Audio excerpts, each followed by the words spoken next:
The alarms hit before she even opened her eyes. Nora Bright had been asleep for exactly 43 minutes when the shriek of the emergency tone whipped through the dormitory walls.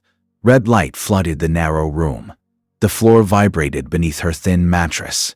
She rolled off the bed, hit the cold metal ground with both palms, and was already pulling on her boots before her brain caught up with her body. Third time this week. She ran into the corridor. Other students stumbled out of their rooms, blinking, disoriented, half-dressed. Most of them were not human. Tall Veloxi with their pale gray skin and four-jointed arms. Compact Dren with their plated foreheads and deep-set golden eyes. A handful of Scifi, slender and quiet, their bioluminescent markings pulsing with stress. And then there was Nora, 5'6", brown hair pulled into a knot that was already falling apart. The only human at the Galactic Integration Academy on the moon of Tessara. 4. The only human they had ever admitted. She sprinted toward the main hall. Her lungs burned. The gravity on Tessara. 4 was slightly heavier than Earth's standard, and after 6 months her body still protested it every single morning. But she ran anyway, because the alarm meant a drill, and the drill meant Commander Zorath was watching. And Commander Zorath had made it very clear on her first day that humans did not belong here. He had said it with that flat, clicking Veloxi voice of his. No emotion, no cruelty, just a fact, delivered the way someone might say, "Water is wet." She had smiled at him and said thank you for the warm welcome. He had not understood the sarcasm. She counted that as a win. The main hall was enormous, a domed space carved into the rock of the moon itself, with observation panels along the ceiling that showed the swirl of the gas giant above them. 300 students stood in formation. Nora found her assigned row, slid into position between a Dren named Koto and a Surathi named Liel. Koto glanced down at her. He was almost 7 feet tall and built like someone had stacked boulders into the shape of a person. "Late," he said. "Breathing," she said. "Give me a second." Koto made a sound that might have been a laugh. With Dren, it was hard to tell. Their version of amusement sounded like a garbage disposal clearing a fork. Commander Zorath walked onto the elevated platform at the front of the hall. He moved the way all senior Veloxi moved, fluid and precise. Every step calculated to waste no energy. His 4 arms were folded behind his back. His silver eyes scanned the rows like targeting sensors. "Today," he said, "you will be tested." Nobody moved. Nobody breathed louder than they had to. The simulation chamber has been programmed with a level 6 tactical scenario. You will work in assigned units. You will have 90 minutes.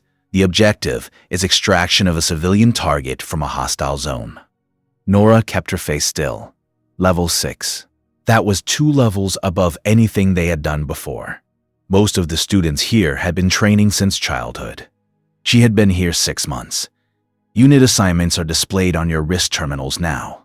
She looked down. The holographic display on her left wrist flickered to life. Unit 14. She scanned the names. Kato, Liel, a Veloxi named Drenik, and one more. Terran Voss. Her stomach dropped. Terran Voss was the top-ranked student at the academy. He was Veloxi, younger than most, and he had the kind of reputation that made other students avoid eye contact with him in hallways. Brilliant, fast, ruthless in simulations. He had never lost a scored exercise. He had also, on 3 separate occasions, filed formal complaints requesting that Nora be removed from the academy on the grounds that her presence compromised the standards of the program. She had read the complaints. They were detailed. They were articulate. They were absolutely dripping with the Veloxi version of contempt, which was somehow worse than the humankind, because it came wrapped in perfect logic. She looked across the hall and found him. He was already looking at her. 4 silver eyes. No expression. Just that flat, clinical assessment, like she was a math problem he had already solved. She held his gaze for 3 full seconds. Then she winked. He turned away. "Move to your simulation bays," Zorath said. "The clock starts in 10 minutes. The hall erupted into controlled motion. 300 students flowed toward the lower levels of the academy, where the simulation chambers were housed. Massive rooms lined with hard light projectors that could recreate any environment with terrifying accuracy. Nora had seen jungles appear from blank walls. She had felt rain that was not real land on her skin and convince every nerve in her body that it was. She fell into step beside Koto. His heavy footsteps made the floor ring. "Taryn will not want you on the team," he said. "Taryn can file another complaint. Then I will add it to my collection. I am thinking of framing them." Koto made the garbage disposal sound again. Definitely a laugh. They reached Simulation Bay 14. The door was a heavy slab of dark metal that slid open as they approached. Inside, the room was white and empty, 50 feet across in every direction. The hard light projectors lined the walls like thousands of tiny black eyes. Liel was already inside, standing perfectly still in the center of the room. Her bioluminescent markings glowed a soft blue. She was nervous. Nora had learned to read Surathi body language over the past months, mostly because Liel was one of the only students who had never treated her like a curiosity or a mistake. "Level 6, Liel said quietly. "We will be fine," Nora said. "You have never done above a level 4. Then today, I learned fast." Drennick walked in. A young Veloxi, stocky for his species, with a deep scar running along one of his lower arms. He nodded at Koto, ignored the others. Then Taryn entered. The room changed when he walked in. Not the physical room, the air, the posture of everyone in it. Drennick straightened. Kato went quiet. Even Liel's markings dimmed, pulling inward. Taryn looked at each of them. His gaze stopped on Nora. "I will lead," he said. "Do not interfere with my commands. Do not improvise. Do exactly as I say, and we may survive this with a passing score." He paused. "Especially you." Nora smiled, the kind of smile that had too many teeth in it. "Would not dream of it," she said. The projectors activated. The white room vanished. A ruined city appeared around them. Smoke and broken towers and the distant sound of something large moving between the buildings. The clock started. Taryn began issuing orders before the smoke had settled. His voice was sharp, controlled, and delivered in the clipped cadence that all Veloxi tactical officers used. He placed Koto on point, Drennick on the left flank, Liel on sensor overwatch, her Scifi bioluminescence dimmed to near invisibility so she could move without detection. Nora he placed at the rear. "Stay behind Koto," he said. "Do not engage. Do not speak on comms unless spoken to. Your job is to observe and not become a liability." She bit the inside of her cheek. Tasted copper. "Copy," she said. They moved through the simulated streets. The buildings were tall and crumbling, their walls scarred with blast marks that looked too real. The air smelled like burnt metal and something organic, something wrong. The hard light projectors were good. Too good. Her body did not know this was fake, and her heart hammered against her ribs like it wanted out. Koto moved ahead, his massive frame low to the ground, a plasma training rifle cradled in his thick arms. Nora stayed 3 meters behind him. She watched the windows. She watched the rooftops. She watched the ground. Taryn's voice came through the comm unit in her ear. "Hostile signatures detected. 3 blocks north. We go around." They turned east, moved through a narrow alley. The walls were close enough that Koto had to turn sideways. Nora squeezed through behind him, her back scraping against simulated concrete that felt absolutely real against her shoulder blades. They emerged into a wide plaza, broken fountain in the center, overturned vehicles, and there, on the far side, a building marked on their tactical display as the target location. The civilian was inside. Taryn raised a fist. Everyone stopped. Drennick scanned the building. Drennick raised his wrist scanner. 4 hostiles inside. 2 on the ground floor. 2 on the 3rd floor. Civilian signal on the 2nd floor, northeast corner, entry plan, Taryn said. Koto breaches the front. Drennick and I take the ground floor hostiles. Liel, you go up the exterior wall to the 3rd floor and neutralize from above. The human stays outside.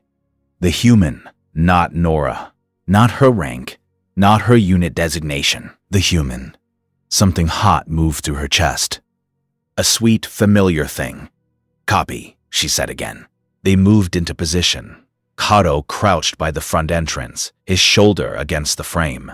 Drennick stacked behind him. Terran stood at the rear, his 4 arms holding 2 weapons and a tactical scanner simultaneously, a thing no human body could do. Liel scaled the outer wall in silence. Her species could grip almost any surface, and she moved like water flowing upward, her markings completely dark. Nora stood in the plaza, alone, watching. She was supposed to do nothing. She understood this. She had been told in very clear terms by the highest-ranked student in the academy that her role was to stand still and not make things worse. She looked at the building. She looked at the tactical display on her wrist. Something was wrong. The hostile count was 4, but the building's thermal outline, the one she had been studying on her wrist display because she had nothing else to do, showed 5 heat signatures. Not 4-5. One of them was moving, fast, toward the 2nd floor, toward the civilian.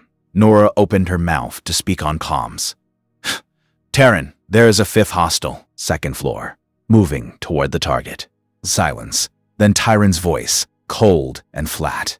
The scan showed 4. Do not clutter the comms. Check again. Northeast stairwell. Moving fast. I said do not clutter the comms. The line went dead. He had muted her channel. She stared at the building. The 5th signature reached the 2nd floor. The civilian was about to be taken. If the civilian was captured or harmed, the simulation scored it as a total failure. Everyone in Unit 14 would fail, including Terran. Including her. She could stand here and be right. She could wait for them to discover the mistake and know that she had seen it first and been ignored. Her boots were already carrying her forward. She went around the east side of the building, found a shattered window on the ground floor, and climbed through. Glass crunched under her palms. She ignored it. The building interior was dark and filled with dust. She could hear Koto's breach on the far side, the heavy crunch of the door going in, the muffled sounds of simulated weapons fire as the team engaged the ground floor hostiles. She moved to the stairwell, the one she had seen on the thermal map. She went up. 1 flight, 2. 2nd floor. The hallway stretched ahead of her, dim and wrecked. Doors hung off their hinges. Cables dangled from the ceiling. At the end of the hall, a door was closed. The civilians, between her and that door, stood a simulated hostile. 7 feet of hard light projection shaped like a Kritvari combat drone, all sharp angles and glowing weapon ports. It had not seen her yet. It was reaching for the door handle. She had no heavy weapon. She had a standard sidearm, training grade, low impact. It would take 6 or 7 shots to drop a Kritvari drone with this thing. And after the first shot, it would turn and she would have less than 2 seconds before it fired back. She did the math.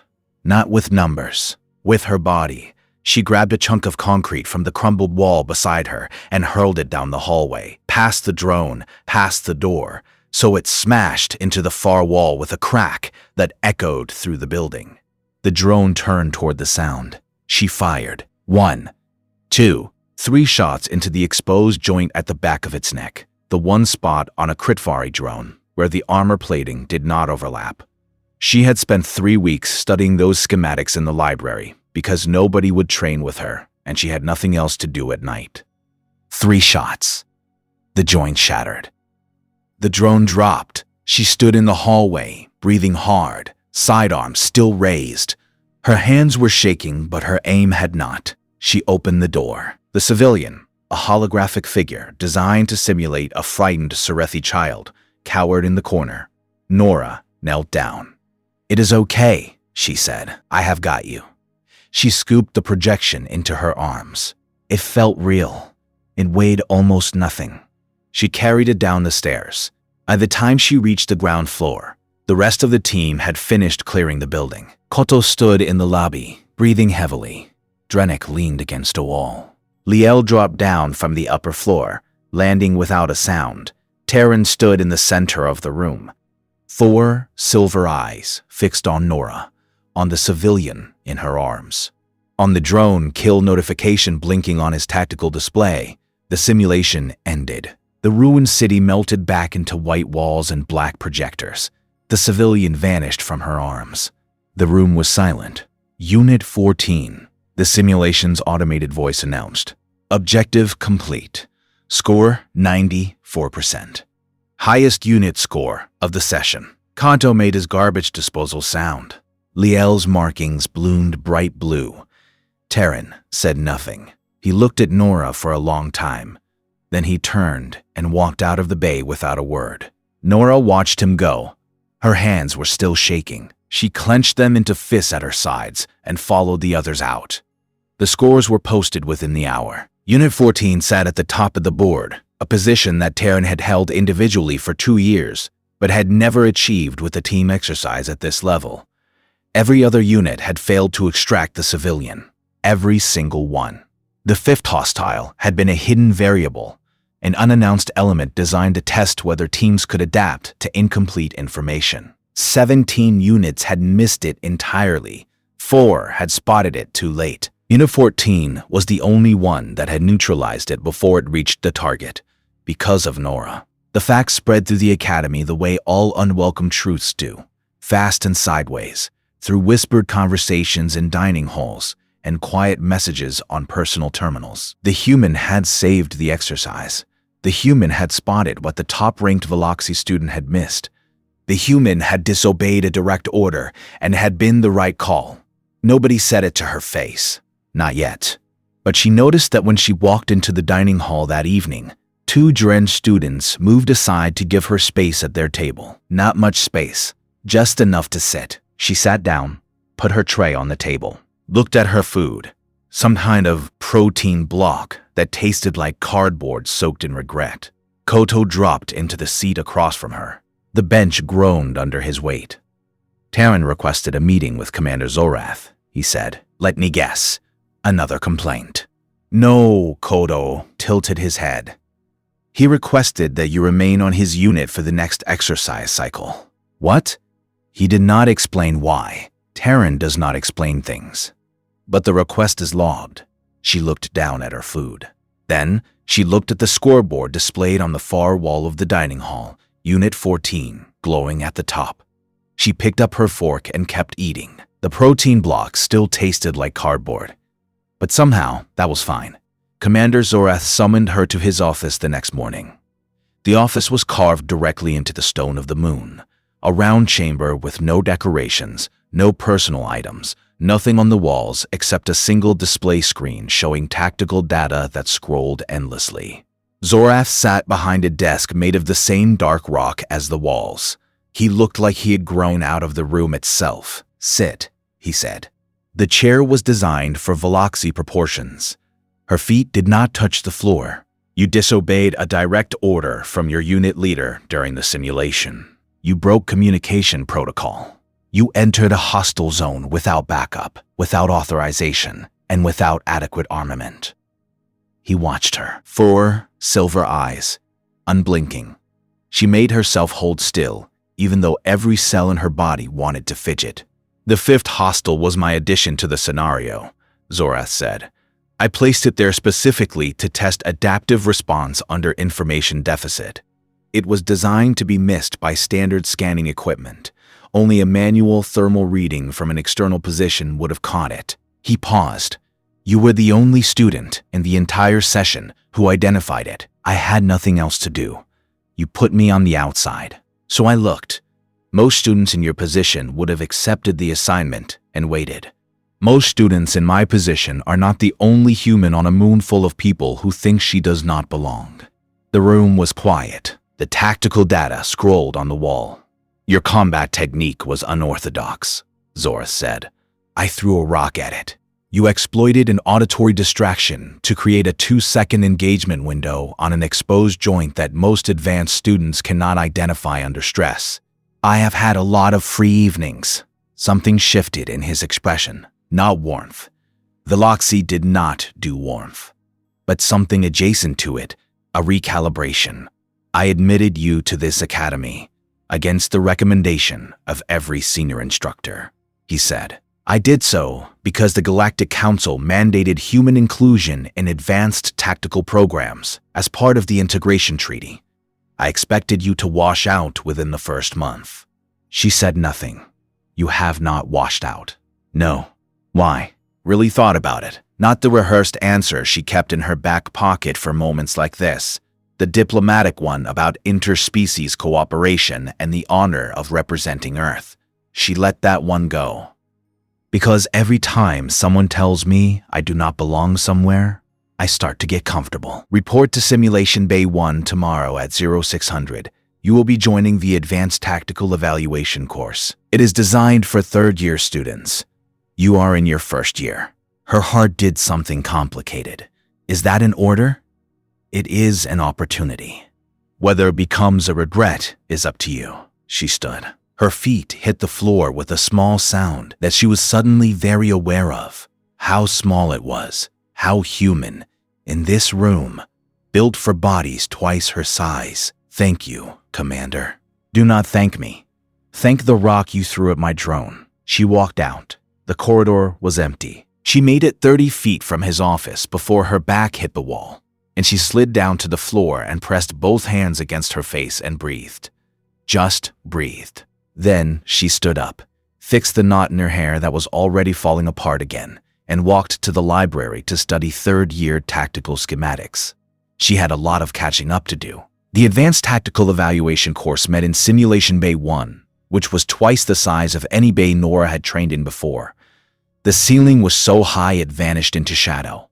The hard light projectors here were military grade, not training grade. The difference, she had been told, was that these ones could simulate pain. There were 12 students in the course. She was the 13th. 11 of them were Veloxi. One was a Dren named Goric, who had shoulders like a freight hauler and moved with the precision that made Kodo look clumsy. And then there was Nora, standing at the back, trying to look like she had every right to be there. Taran was in the front row. He did not look at her when she walked in. The instructor was not Zorath. It was a Veloxi named Lieutenant Sevik, older than anyone Nora had seen at the academy, with a missing upper left arm and a voice like gravel being crushed under a boot. This course has a 30% completion rate, Sevik said. I do not care about your backgrounds. I do not care about your scores. I care about whether you can think when everything around you is designed to make thinking impossible. He looked directly at Nora. I have been told we have a special edition this cycle. The human who threw a rock at a Kritvari drone. A few students shifted. Someone made a sound that might have been amusement. I do not find it funny, Sevik said. I find it tactically creative. Creativity is the only thing that cannot be programmed into a simulation. Everything else, speed, strength, reflexes, can be compensated for with better equipment. Creativity cannot. He turned back to the group. First exercise, solo evaluation. You will each enter the simulation alone. The scenario is classified until activation. You will have no briefing, no preparation, and no support. Scoring is based on survival time and objective completion. Solo. No team. No Kato. No Liel. Just her. And whatever the military-grade projectors decided to throw at her. Right. You are first. Of course she was. She walked to the center of the bay. The other students filed to the observation gallery above, a windowed room where they could watch the simulation play out in real time. She could feel their eyes on her. 12 sets of alien eyes watching the human girl stand alone in a room that was about to become hostile. Activate, Sevik said. The world changed. She was standing in a ship. A corridor, narrow and dark, emergency lighting only. The walls were metal, riveted, old. The floor was grated, and she could see cables and pipes running beneath it. The air was cold and smelled like recycled oxygen and something else, something organic and wrong. An alarm was blaring, not the academy alarm, a different one, deeper, more desperate. Her wrist display activated. Objective, reach the bridge, seal the containment breach. Prevent hull failure. Time limit, 12 minutes. She started running. The corridor branched, left or right. No map, no briefing. She went left because the alarm was louder that way, and alarms usually pointed toward the problem. The corridor opened into a larger section, some kind of engineering bay. Consoles lined the walls, most of them sparking. A holographic display in the center showed a schematic of the ship. Red zones everywhere. She studied it for 3 seconds. The breach was in the lower deck. Something had gotten in. The schematic showed a biological signature in the ventilation system, moving toward the bridge. She had to get there first. She grabbed a welding torch from a rack on the wall. Not a weapon, a tool, but it was heavy and it made fire. And in her experience, those two qualities covered most emergencies. She ran up a ladder, through a hatch, another corridor, this one worse. The ceiling panels had fallen in places. Water dripped from broken pipes and collected in dark pools on the grated floor. The ship groaned around her, a deep structural sound that she could feel in her teeth. Something moved in the ventilation duct above her. She did not look up. She ran faster. The bridge was ahead. She could see the heavy blast door at the end of the corridor, half open, jammed by a fallen support beam. She squeezed through the gap, metal scraping against her ribs, and tumbled onto the bridge. It was a mess. Consoles destroyed. The main viewport showed stars and the edge of a planet and a crack running across the glass that should not have been there. The containment controls were on the far console. She sprinted to them. The display was in Veloxi script. She had been learning the language for 6 months. She could read maybe 60% of it. She needed 100% right now, she read. Sounded out the words she did not know, cross-referenced with the schematics she had memorized from the library. The containment system was straightforward in principle. Seal the lower deck vents, purge the ventilation system, lock the emergency bulkheads. She started the sequence. The vent above the bridge console exploded open. Something dropped onto the floor, 3 feet from her. It was the biological signature. The simulation had rendered it as a creature she had never seen before, low and fast, with too many limbs and a mouth that opened in 4 directions. She did not scream. Screaming was not in her budget. She swung the welding torch, lit it mid-swing. The flame caught the creature across what she hoped was its face. It shrieked, a sound that the military-grade projectors made so real she could feel it vibrate in her chest, and it recoiled. She had maybe 5 seconds. She turned back to the console.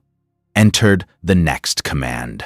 And the next, one hand on the controls, one hand holding the torch behind her like a rear guard. The creature lunged again. She spun, thrust the torch forward, and caught it in the joint of its front limb. It pulled back. 3 more commands. 2. 1. She slammed her palm on the activation key. The bulkheads sealed. The ventilation system purged with a roar that shook the entire bridge. The creature in front of her flickered, destabilized, and vanished. The simulation ended. White walls. Black projectors. Silence. She stood in the center of the bay, breathing hard, welding torch still raised, her hair completely destroyed, and her pulse hammering so loud she could hear it in her own ears. The observation gallery was silent. Then Sevik's voice came through the speakers. Time, 7 minutes, 43 seconds. Objective, complete. Survival, intact. A pause. That is the fastest solo completion this course has recorded in 4 cycles. She lowered the torch. Her arms were shaking. Her legs were shaking. Everything was shaking. She looked up at the observation gallery. 12 faces stared back at her. Terran was among them. He was standing very still, his forearms at his sides. She could not read his expression. She had never been able to read Veloxi expressions, but she noticed that he gave her one slow nod. She nodded back. Sevik was waiting for her when she exited the bay. He stood with his 3 remaining arms folded, his scarred face unreadable. "Where did you learn to fight with a welding torch?" he asked. "I worked in a salvage yard on Earth, summers, when I was 16. He considered this. Humans are small, he said. Slow, fragile. Your bones break easily. Your senses are limited. Your natural weapons are laughable. Thank you. I had not noticed. And yet, you just outperformed every student I have trained this year. He leaned closer. Tell me why. Because you designed that simulation for people who think like soldiers. I do not think like a soldier. I think like a person who grew up being told she was not strong enough, not fast enough, not good enough. That person does not fight fair. She fights with whatever is in her hands. Sevik studied her. Tomorrow, same time, do not be late. She was not late. She was never late again. The weeks that followed were the hardest of her life, and her life had not exactly been a vacation before this. The advanced course ran every day, 6 hours minimum, sometimes 10. The simulations escalated. Urban warfare, ship-to-ship boarding actions, wilderness survival on planets with atmospheres that wanted to eat her, hostage scenarios, ambush scenarios, scenarios where the objective changed mid-mission and everything she had planned became useless in an instant. She failed, some of them. She failed badly. There was one simulation involving zero-gravity combat where she spent 4 minutes spinning helplessly while a Veloxy training drone tagged her 6 times. Gorik, the Dren, watched from the gallery and made a sound that was definitely laughter, deep and rolling and not unkind. She failed. She studied. She failed differently. Tywin began speaking to her during briefings. Short sentences, tactical observations. He never used her name. He called her Bright, which was her last name, and it took her 2 weeks to realize that among the Veloxy, using a surname was a mark of professional respect. She almost dropped her water flask when Kodo told her that. He respects me, he respects your results. That is the same thing to a Veloxy. It is absolutely not the same thing. To them it is. She turned the thought over in her head for 3 days. Then she let it go. The midterm evaluation came fast. All 13 students in the advanced course were placed into a single simulation, a massive scenario involving the defense of a space station against a coordinated assault by 3 hostile factions. Sevik gave them 1 hour to plan. They would have 2 hours to execute. Terran was assigned overall command. He stood at the planning table, the holographic display casting blue light across his angular features, and he laid out the defense strategy with the precision of a surgeon. Every corridor covered, every fallback position planned, every contingency mapped. It was perfect. It was airtight. It was exactly the kind of plan that Sevik would have designed a scenario to break. Nora raised her hand. 11 Veloxy heads turned toward her. Gorik turned more slowly. Terran's 4 eyes locked onto hers. Bright. Your plan accounts for every tactical variable, she said. It does not account for panic. Silence. The simulation is going to do something we do not expect. It always does.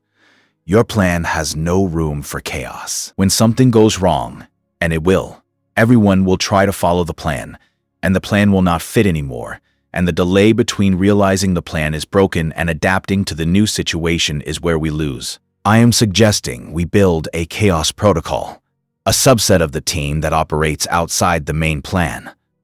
No fixed assignment, no predetermined position. They float.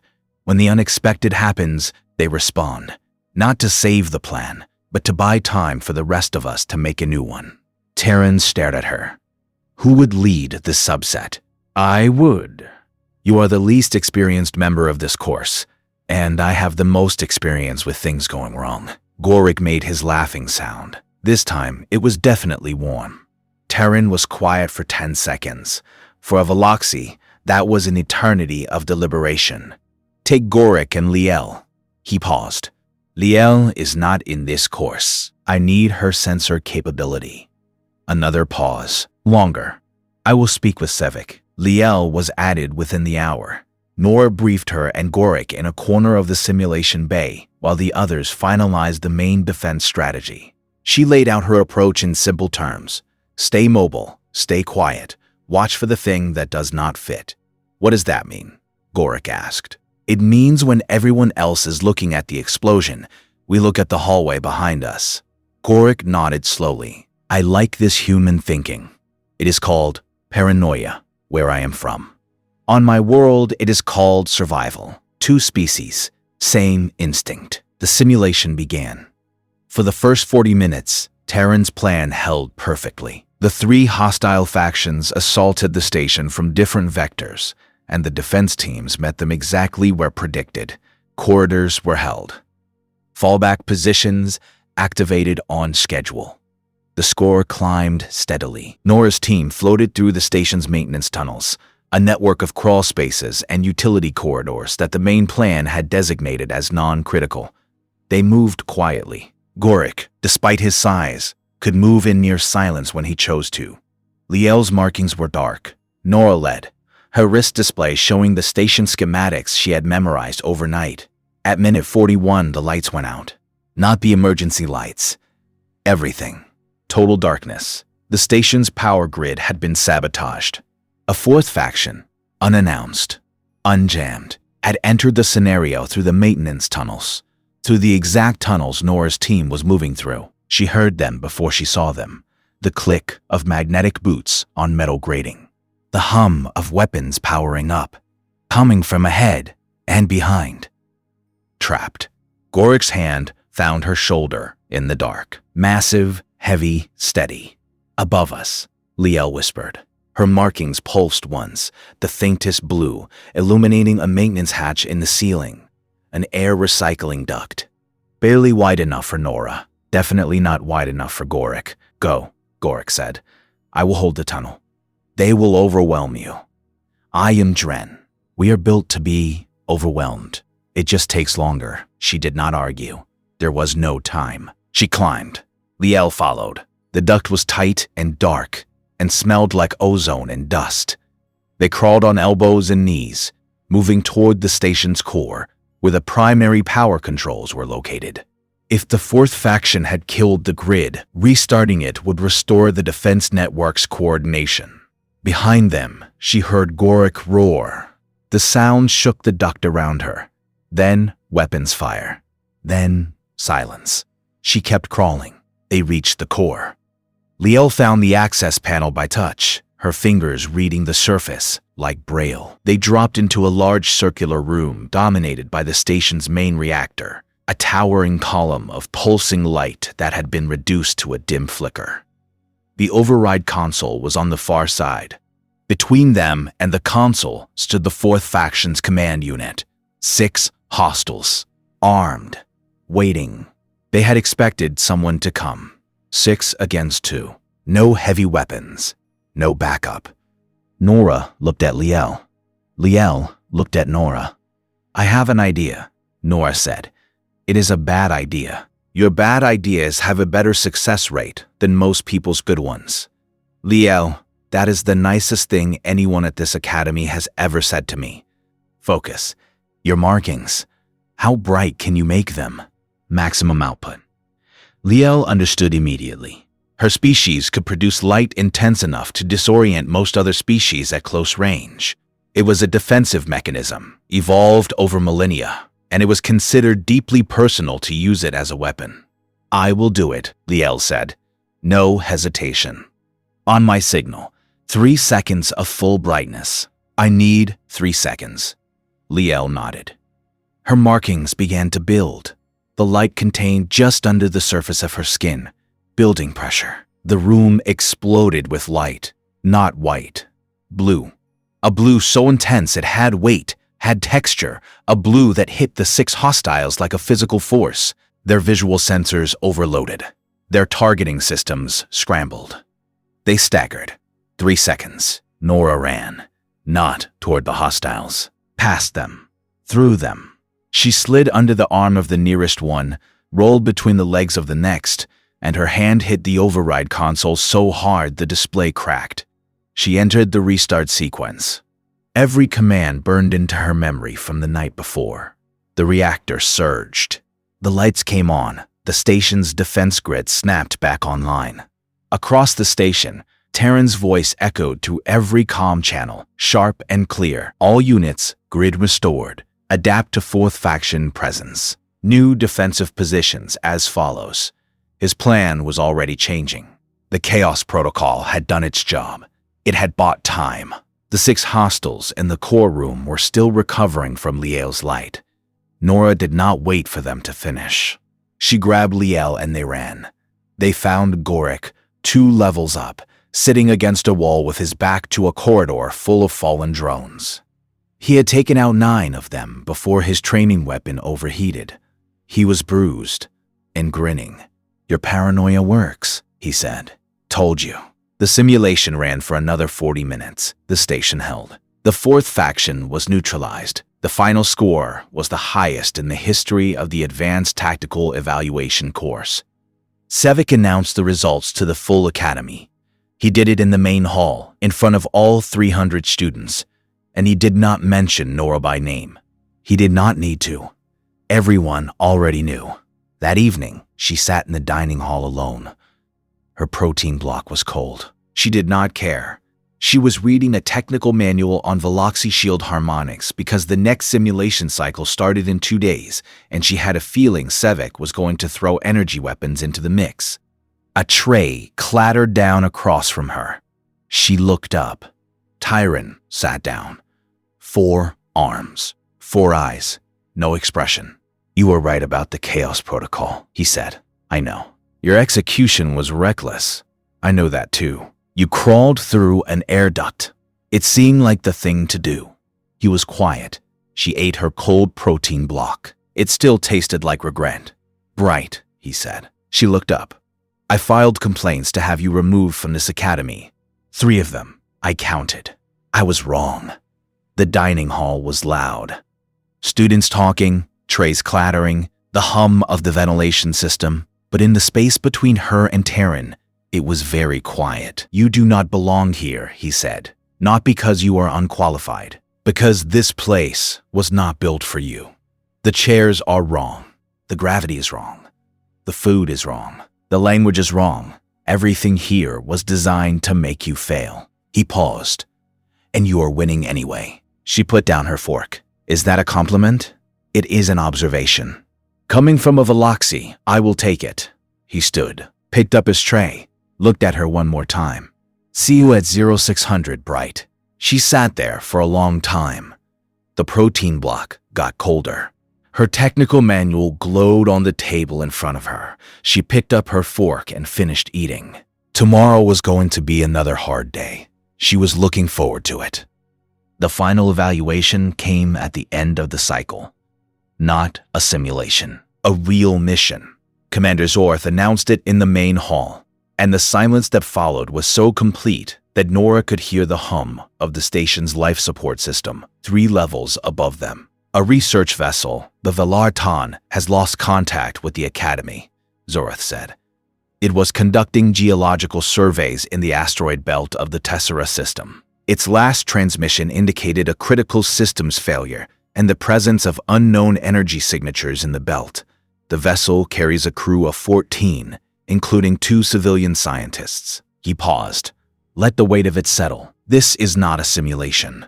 This is a search and rescue operation under live conditions. I am deploying 1 unit from the Advanced Tactical Evaluation course." Sevik stepped forward. "Unit composition: Terran Voss, command. Goric, heavy support.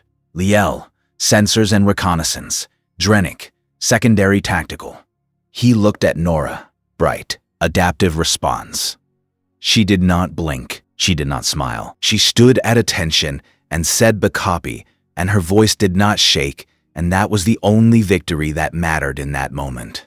They deployed within the hour. The Academy's fast courier, a sleek Veloxy-designed vessel called the Tesseran Swift, carried them through the void toward the asteroid belt. Nora sat in the co-pilot's seat because it was the only seat on the ship designed for someone under 6 feet tall. Terran flew. His 4 hands moved across the controls with a fluidity that she could have watched for hours. She did not watch for hours. She studied the asteroid belt charts on her wrist display and tried not to think about the fact that this was real. No projectors, no score. If something went wrong out here, there was no automated voice saying "simulation complete." "Energy signatures ahead," Liel said from the sensor station. Her markings were dim, focused, multiple sources, non-standard. I do not recognize the pattern. The Velarton? Terran asked. Beyond the signatures, I have its transponder. It is intact, but drifting. No engine output. They approached slowly. The asteroid belt was dense here, house-sized rocks tumbling in lazy orbits around each other, and Terran navigated through them with a skill that bordered on offensive. Every turn was perfect. Every gap was calculated to the centimeter. The Velarton appeared on the viewport, a research vessel, mid-sized, boxy, and utilitarian. Its lights were off. Its engines were dark. It floated among the asteroids like something that had been placed there by someone who wanted it to stay. No damage visible, Drennick reported. Hull is intact, no breach indicators. Then why is it dark? Nora said. Nobody answered. They docked. The airlock connected with a hiss and a clank. Terran ran atmospheric checks. Breathable air inside the Velarton. Normal pressure, normal temperature. Too normal, Nora said. Explain. The ship has been drifting for 14 hours with no power. The temperature should have dropped. The air recycler should have depleted. It should be cold and stale in there. He considered this for 2 seconds. Goric, take point. Full alert. They entered the Velarton. The corridor was dark except for emergency floor lighting, thin strips of amber that lined the edges of the walkway. Their boots were loud in the silence. No crew, no sound, no movement. Liel's markings pulsed. I am reading biological signatures. All 14 crew members. Concentrated in the main laboratory, Deck 2. All 14? Goric said. All of them in one room? Correct. The laboratory door was closed, sealed from the inside. Terran tried the override. Nothing. The door's power supply was functioning, but the lock had been engaged manually from within. They locked themselves in, Nora said. Why? She looked down the corridor, looked at the walls, the ceiling, the floor. Everything was intact, clean. There were no signs of damage, no signs of struggle, no signs of anything at all except a ship that had been functioning perfectly until someone had turned everything off and locked themselves in a room. Something is on this ship with them, she said. Something that does not leave marks. The energy signatures Liel had detected pulsed on her display. They were closer now, moving slowly through the walls of the ship. Through the walls? Goric said, reading over Liel's shoulder. Through or within, Liel said. The signatures are embedded in the ship's electrical system. They are using the wiring as a transit network. Nora's skin went cold. They are in the ship. The ship itself. Terran processed this faster than anyone. Parasitic energy organisms. They feed on powered systems. When they saturated the main grid, the crew shut everything down to stop them. That is why the ship is dark, but the air and temperature are still stable, Nora said. Because the organisms are generating waste heat and recycling atmospheric compounds as a byproduct of feeding. The ship is not keeping the crew alive. The organisms are, accidentally, as a side effect of consuming the ship. So if we turn the power back on to rescue the crew, we feed the organisms. They grow. They spread to our ship. And if we do not turn the power on, we cannot fly the Velarton out. We cannot open the sealed laboratory door. We cannot do anything. They stood in the dark corridor. 5 of them. The amber floor lights hummed softly. Right, Terran said. This is your area. Adaptive response. What do we do? The 4 Veloxi eyes. The Dren's golden gaze. Liel's steady blue glow. The human girl in the corridor of a dead ship. 20 years old, 5'6". Brown hair falling out of its knot again. She closed her eyes. Open them. We do not turn on the ship, she said. We turn on one system. Just one. The communication array. Short burst. Massive power draw. Concentrated in one location. That will attract every organism in the ship to the array, Terran said. Yes, that is the point. We draw them to one place. Then we physically sever the wiring between the array section and the rest of the ship. Cut them off. Trap them. With what? She held up the welding torch she had grabbed from the Tesseran Swift's tool locker before boarding. Gorik laughed. Full, deep, real. She brought the torch, he said. I always bring the torch. Terran did not laugh, but something happened behind his 4 silver eyes, something that in a human she would have called admiration. Execute, he said. They moved fast. Drennick and Gorik accessed the emergency power junction and rigged a bypass that would feed power only to the communication array on Deck 3. Liel monitored the energy signatures, tracking their movement as the array powered up. They are moving, she reported. Converging on Deck 3. All of them. All? Every signature I can detect. They are drawn to the power like moths. Now, Tarn ordered. Nora ran. She ran to the junction point between Deck 3 and the rest of the ship, where the main electrical conduits passed through a narrow service channel. She fired the welding torch. The flame cut through the first conduit. Sparks flew. The metal screamed. Second conduit. Third. The organisms on the other side of the cut surged against the severed connections. She could see them now, not with her eyes, but on her wrist display, a mass of energy readings piling up against the dead end she had created. Fourth conduit. Fifth, the last one. She cut it. The Deck 3 section went dark. Liel's voice came through the comm. Containment confirmed. All detected signatures are isolated in the Deck 3 section. No readings in the rest of the ship. Nora lowered the torch. Her hands were steady. That surprised her. They opened the laboratory door manually, Gorik prying the seal apart with his bare hands while Drennick worked the locking mechanism. The door ground open. 14 crew members were inside. Exhausted, dehydrated, alive. The lead scientist, a Velexi woman named Dr. Perrin, stood at the front of the group. She looked at Terran, then at Gorik, then at Liel and Drennick, then at Nora, at the welding torch in her hand. Who are you? She asked. Nora Bright, first year. Adaptive response. Dr. Perrin looked at Terran. She cut the conduits. She designed the entire containment strategy in approximately 90 seconds. Dr. Perrin looked back at Nora. You are human. I get that a lot.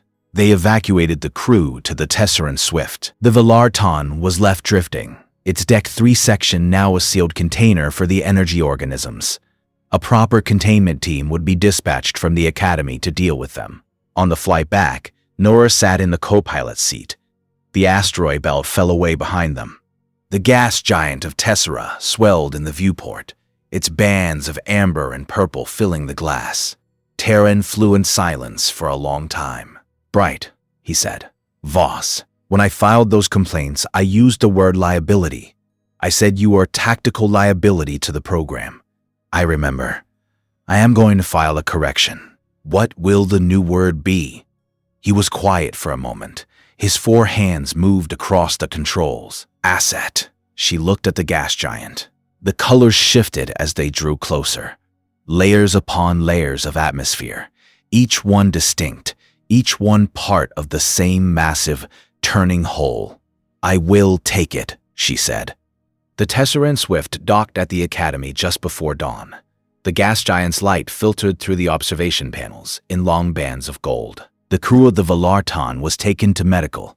Nora's team was debriefed by Zorath himself. He asked each of them the same question.